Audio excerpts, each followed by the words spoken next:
Firman Tuhan Harian. Dalam pekerjaan yang dikerjakan pada akhir zaman, firman itu lebih berkuasa daripada manifestasi berbagai tanda dan mukjizat, dan otoritas firman itu jauh melampaui tanda-tanda dan mukjizat. Firman itu menyingkapkan seluruh watak yang rusak dalam hati manusia. Engkau sendiri tidak dapat mengenali watak yang rusak itu. Ketika watak-watak tersebut disingkapkan kepadamu melalui firman, engkau akan secara alami menyadarinya. Engkau tidak akan dapat menyangkalnya, dan engkau akan benar-benar yakin. Bukankah ini menunjukkan otoritas dari firman-Nya?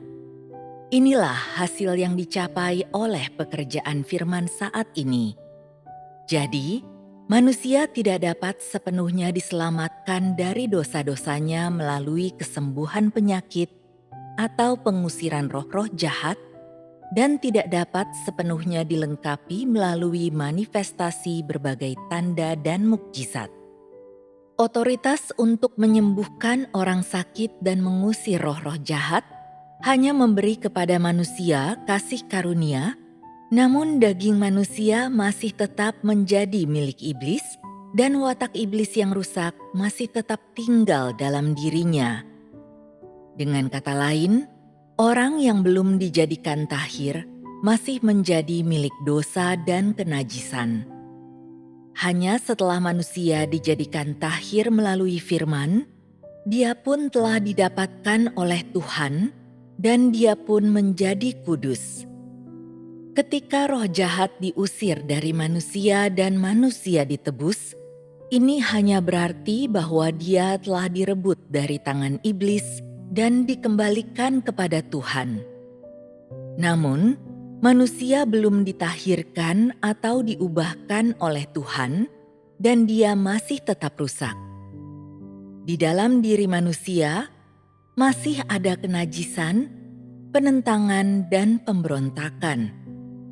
Manusia hanya kembali kepada Tuhan melalui penebusan, namun tidak memiliki pengetahuan akan Dia dan tetap mampu menentang dan mengkhianatinya.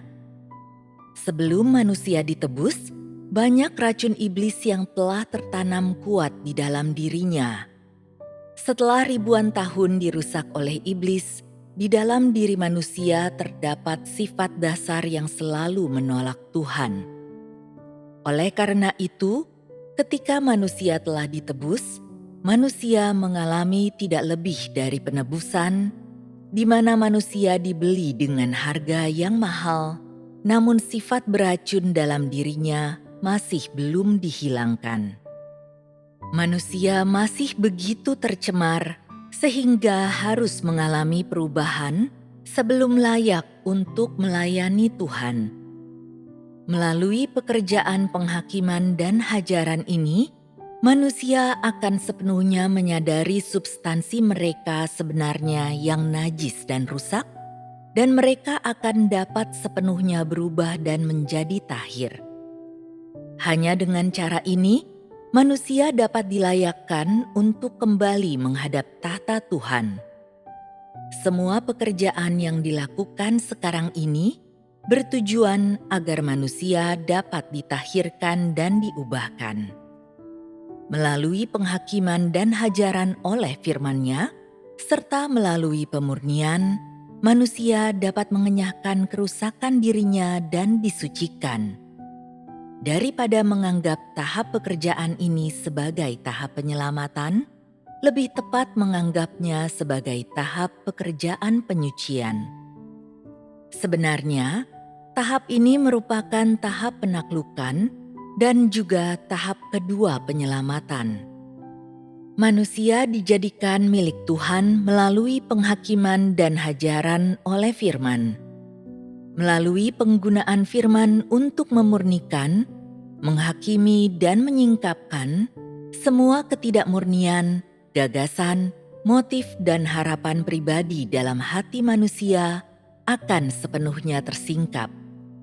Meskipun manusia telah ditebus dan diampuni dosanya, itu hanya dapat dianggap bahwa Tuhan tidak lagi mengingat pelanggaran manusia dan tidak memperlakukan manusia sesuai dengan pelanggarannya.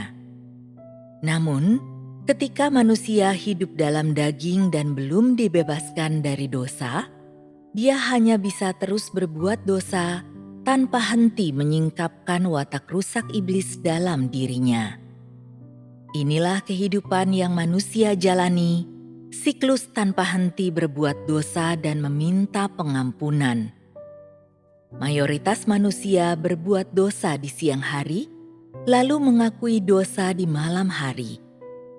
Dengan demikian, sekalipun korban penghapus dosa selamanya efektif bagi manusia, itu tidak dapat menyelamatkan manusia dari dosa.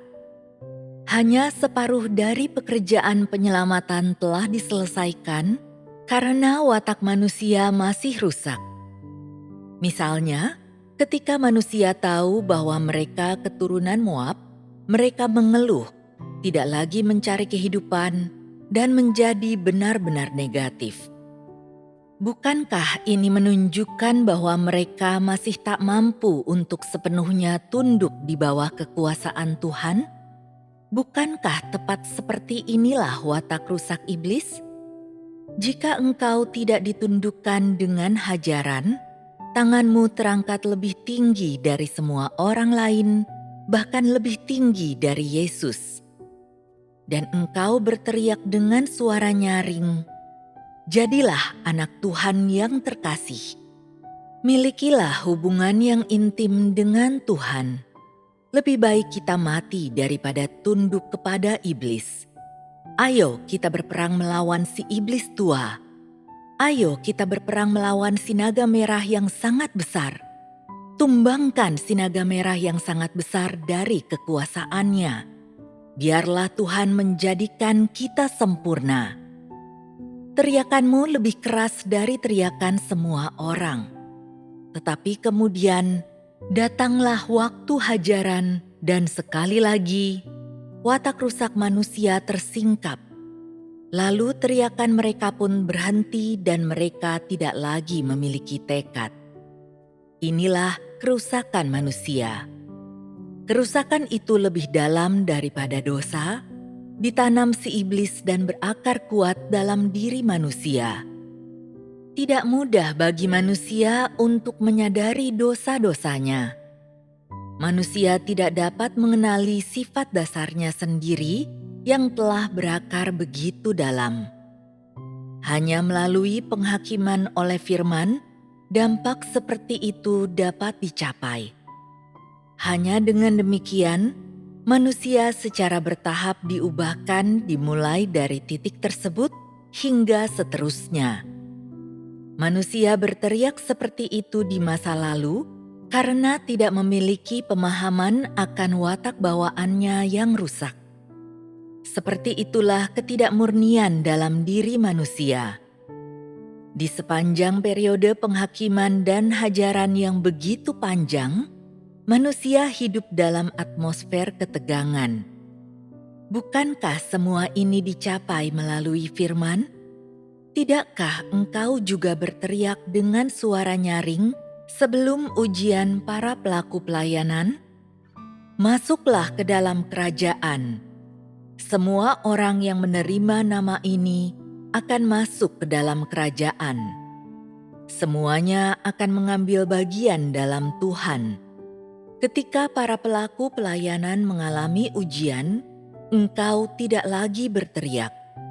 Pada awalnya, semua berteriak, "Tuhan, dimanapun engkau tempatkan aku akan tunduk untuk dikendalikan oleh-Mu."